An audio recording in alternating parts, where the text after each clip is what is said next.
Bismillah. Assalamualaikum warahmatullahi wabarakatuh. Berjumpa lagi di channel ini. Harapan dan doa saya semoga saudara semua, kawan dan juga sahabat seiman, semoga selalu diberikan kesehatan, dilapangkan rezekinya, diampuni dosa-dosanya, dan dipanjangkan umurnya. Amin ya robbal alamin. Sahabat beriman yang dirahmati Allah, kita semua sadar bahwa kelak kita akan mengalami yang namanya kematian.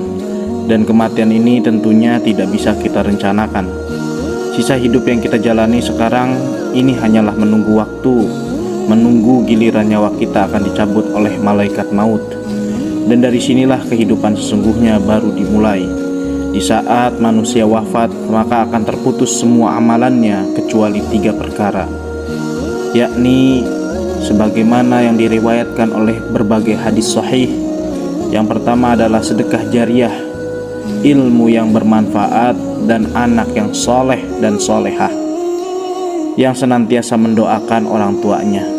Sebagaimana yang juga diriwayatkan oleh Abu Hurairah radhiyallahu anhu bahwa Rasulullah SAW bersabda, apabila manusia meninggal maka terputuslah kecuali 3 hal: sedekah jariah, ilmu yang bermanfaat, dan anak yang soleh yang mendoakannya. Hadis riwayat An-Nasa'i dan At-Tirmidzi. Sebagai seorang muslim yang sadar akan pentingnya bekal amal di hari kiamat, tentu akan sangat berharap amal yang penuh dikerjakan oleh kita semasa hidup akan menghantarkan menuju surga yang telah Allah sediakan. Tapi sebelum itu perlu kita ketahui terlebih dahulu tentang amal jariah. Amal jariah adalah amal yang akan terus mengalir meski si pengamalnya telah meninggal dunia. Amal tersebut bisa berupa amal kebaikan maupun amal keburukan. Sehingga tidak melulu amal jariah ini berbicara tentang kebaikan, melainkan juga keburukan bisa menjadi amal jariah.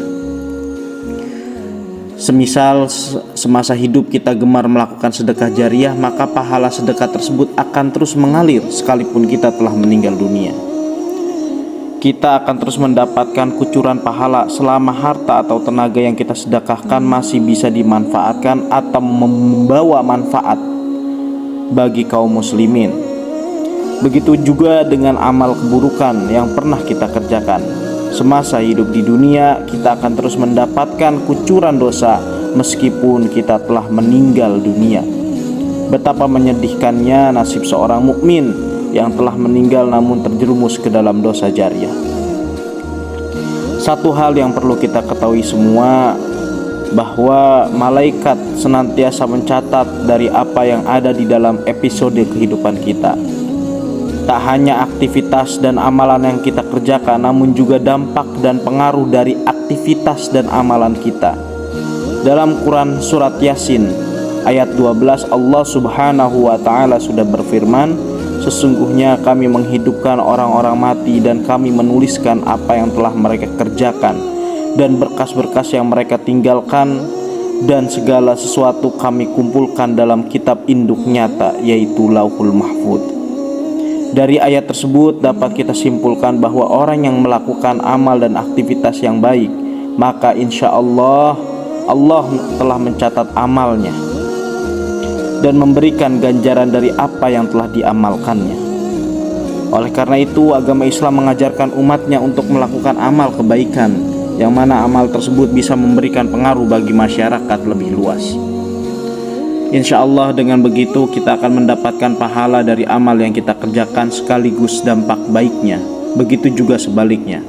Apabila kita melakukan amal keburukan atau maksiat, maka kita akan menuai dosa, ditambah lagi dengan dampak buruk yang akan kita dapatkan.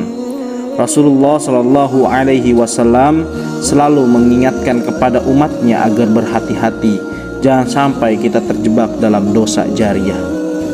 Maksudnya adalah dosa yang akan terus mengikuti pelakunya meskipun pelaku tersebut telah meninggal dunia. Na'udzubillah min zalik. Sahabat beriman yang dirahmati Allah, lalu jenis dosa apa saja yang akan terus menimpa pelakunya meskipun pelaku tersebut telah wafat? Yang pertama adalah mempelopori perbuatan maksiat. Menjadi pelopor daripada perbuatan maksiat adalah seseorang yang melakukan perbuatan maksiat di hadapan orang lain, sehingga banyak orang yang mengikuti perbuatannya sekalipun orang tersebut tidak mengajak orang lain untuk mengikutinya. Ini bisa kita dapati baik itu di dunia nyata maupun di dunia maya. Dari Jabir bin Abdullah, Rasulullah SAW pernah bersabda, barang siapa yang mempelopori satu kebiasaan yang buruk dalam Islam, maka dia mendapatkan dosa keburukan itu, dan dosa setiap orang yang melakukan keburukan itu karena ulahnya, tanpa dikurangi sedikit pun dosa mereka. Hadis riwayat Muslim.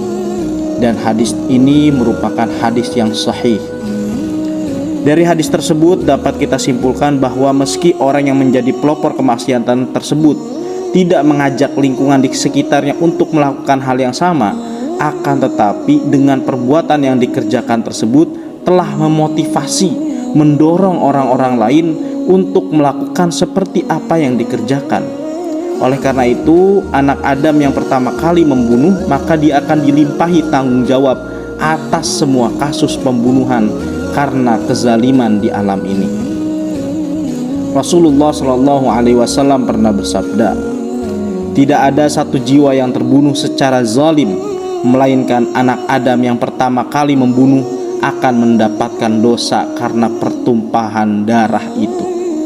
Hadis riwayat Bukhari dan Muslim.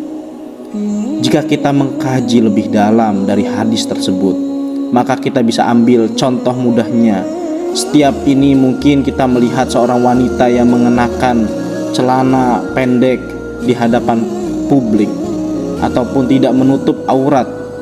Saat ini ada wanita lain melihat hal tersebut, maka ia pun menirunya sehingga menjadi ramai dan tidak merasa risih. Lagi para wanita juga memakai celana pendek tersebut berharap pujian ataupun ingin dilihat oleh orang lain. Padahal kita tahu celana pendek hanya boleh digunakan ketika berada di rumah saja. Dan tentunya ini sudah mengumbar kepada aurat baik bagi para sesama jenis maupun kepada lawan jenis. Mungkin benar wanita yang pertama kali memakai celana pendek tersebut tidak mengajak orang lain secara terang-terangan. Namun mengingat wanita tersebut menjadi pelopor, kemudian banyak yang menirunya, maka secara tidak langsung mereka telah mendapatkan kucuran dosa dari semua orang yang menirunya tanpa dikurangi sedikit pun. Begitu pula dengan dosa-dosa maksiat yang lainnya, seperti hari ini yang ramai adalah judi online ataupun hal-hal yang berkaitan juga dengan korupsi dan sebagainya. Ini tentunya akan terus mengalir kepada orang yang mempelopori hal tersebut sampai orang tersebut meninggal. Bahkan ketika meninggalnya pun itu tetap mendapatkan kucuran dosa daripada apa yang ia lakukan atau ia peloporkan. Yang kedua, mengajak melakukan kesesatan dan maksiat. Seseorang yang menyuruh atau mengajak pada perbuatan dosa, maka akan mendapatkan pula dosa dari para pengikutnya.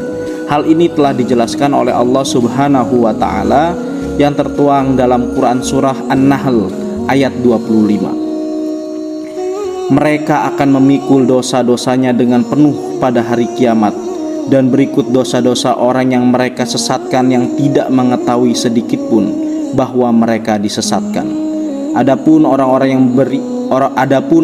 yang termasuk dalam dosa ini adalah para dai yang menyeru kepada kemaksiatan, ataupun tokoh, ataupun orang-orang yang memiliki personal branding yang kuat, ataupun paranormal yang mengajak kepada kesyirikan.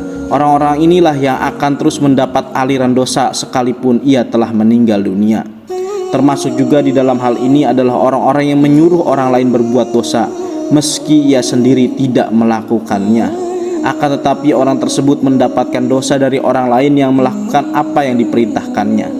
Sepanjang masih ada manusia yang mengikutinya, menjalankan apa yang diperintahkannya, maka selama itu pula orang tersebut akan mendapatkan limpahan dosa sekalipun jasadnya sudah hancur ataupun terkubur dalam tanah.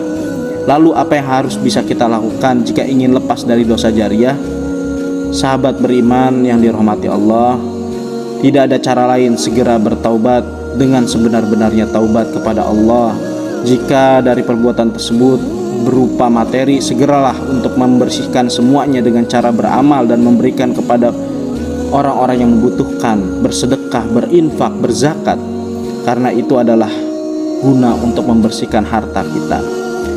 Dan mintalah kepada para asatid, memintalah kepada guru yang tentunya di dalamnya kita bisa mendapatkan ketenangan dan mendapatkan arahan sesuai dengan Quran dan Sunnah.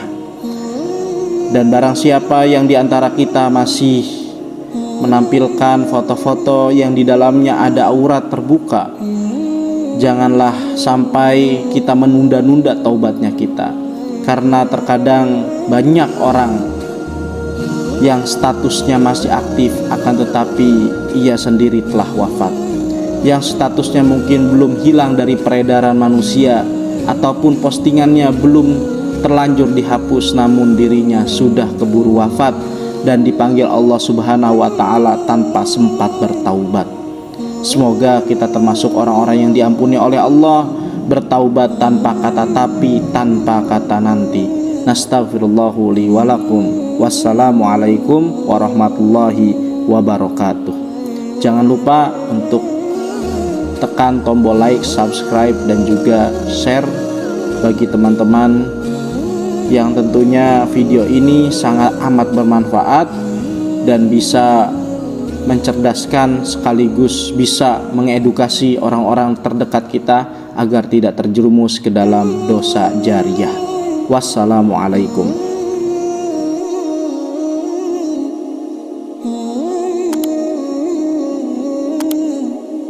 Mm-hmm.